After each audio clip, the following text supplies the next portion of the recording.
he has continued to take steps to ensure that we have peace across the entire length of the state.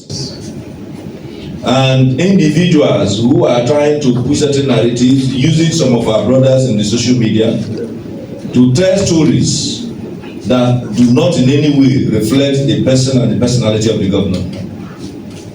The governor knows indeed that he's an honorable man,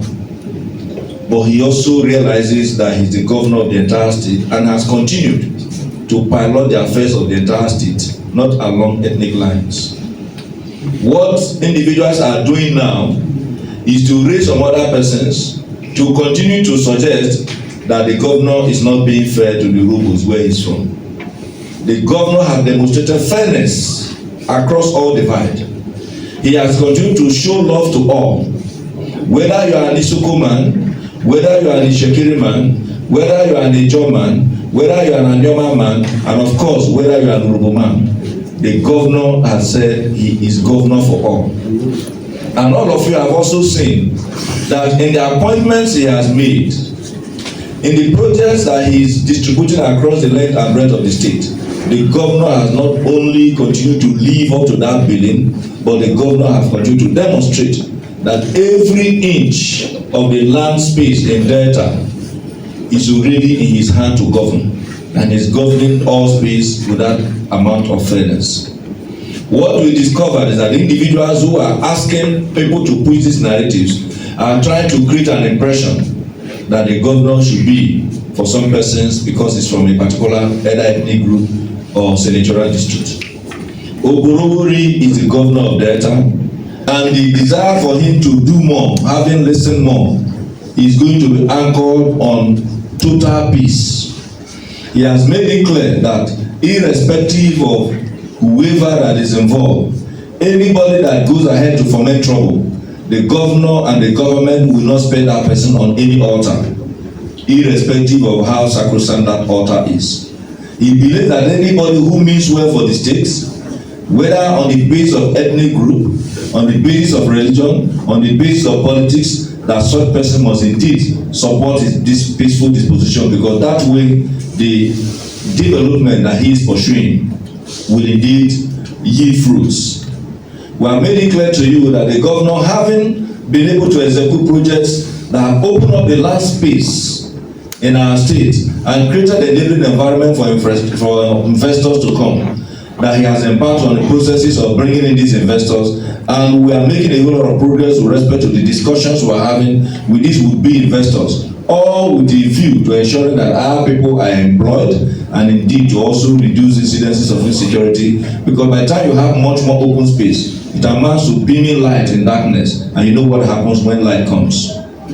And so the commitment of Oborevwori remains unshaken to ensure that all Deltans live together, and to drive that home, and to ensure that he desires to indeed build a new Warri that is habitable to all and friendly to all. He has directed the setting up of a peace and reconciliation committee with a view to reaching out to some other individuals who may have been agreed on account of issues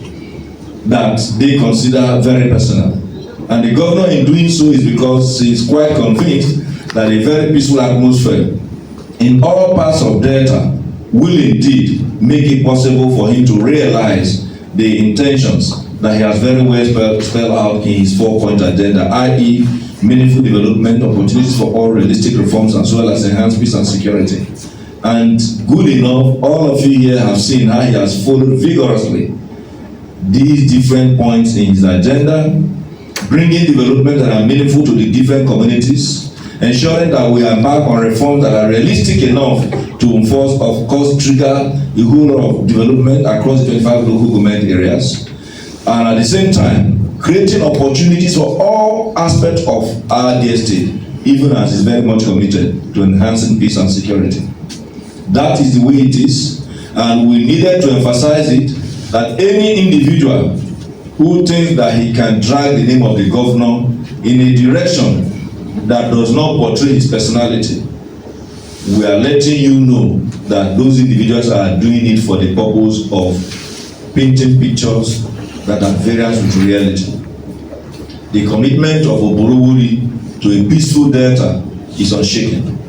The commitment of Oborevwori to a delta that becomes #1 and #1 investment destination is also unshaken.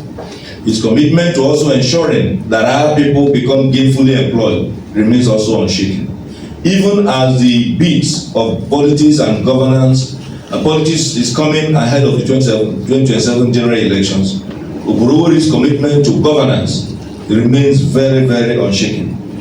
He has made it clear that even up to the months preceding the elections, he will continue to embark on projects that will indeed address development gaps in our communities and make it possible for our people who are living or graduating from these higher institutions to also become gainfully employed. And so that commitment, we needed to re-emphasize it so that those individuals who think that we are going to lose track of the vision of the governor will have a retain. But all the same, we plead with all of them, particularly some members of the political class who are behind some of these attacks, to please shift their thoughts, because it pays for our state to remain peaceful. It pays for them to show some level of patriotism and support the different developmental initiatives of the administration. One good thing that you will see is that none of them is taking on Oborevwori on the issue of performance, because they know they cannot go that route. Because even when they do, before we know it, you will even call them to question.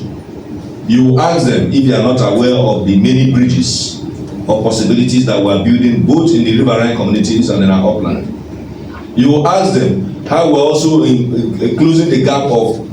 academic ignorance by ensuring that our schools, our tertiary institutions remain very, very functional, even when the number of schools across the length and breadth of this country once in a while embark on strikes. We have always had some level of consistency in our schools. You will also possibly ask them if they are not seeing the effort we are making to ensure that our social investment programs are such that they indeed address the many needs of our people and not such that are selective.